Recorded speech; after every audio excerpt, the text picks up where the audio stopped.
CHU de Nantes.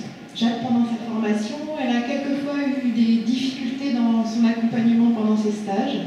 Jade, pendant sa formation, elle a quelquefois eu le sentiment que sa qualité de vie elle pouvait être dégradée pendant ses stages. Jade, pendant sa formation, elle a eu des difficultés à faire les liens entre la théorie et la pratique. Et puisque les enseignements au niveau des IFSI et les acquisitions en stage ne sont pas sur la même temporalité, eh bien, je me suis demandé, puisqu'en formation nous utilisons une plateforme numérique d'apprentissage, pourquoi à ce moment-là ne pas y intégrer des contenus pédagogiques inhérents au lieu de stage et spécifiques du stage dans lequel les étudiants allaient arriver.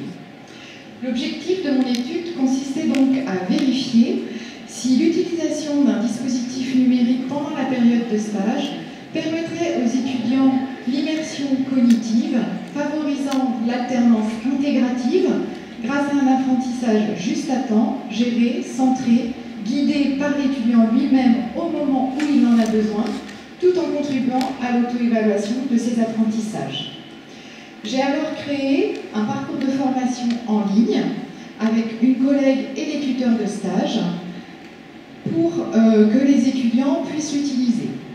Jade, avec 14 autres de ses camarades de promotion, ont utilisé ce dispositif pendant leur stage de semestre 6B qu'ils ont effectué en réanimation. J'ai ensuite analysé les traces d'utilisation issues de la plateforme numérique, ainsi que les propos recueillis pendant les entretiens semi-directifs. Il s'avère que les étudiants se préparent peu au stage, car ils ont des difficultés à identifier ce qu'il est important pour eux de réviser et de maîtriser avant de débuter un stage. Le dispositif a largement été utilisé et a été fortement plébiscité par les étudiants, car il leur a permis de facilement intégrer des connaissances grâce à un apprentissage acquis juste à temps. Le dispositif a également facilité la mise en lien entre les savoirs théoriques et les acquisitions issues du terrain, grâce à une auto-évaluation des connaissances permettant une autorégulation des apprentissages par les étudiants eux-mêmes.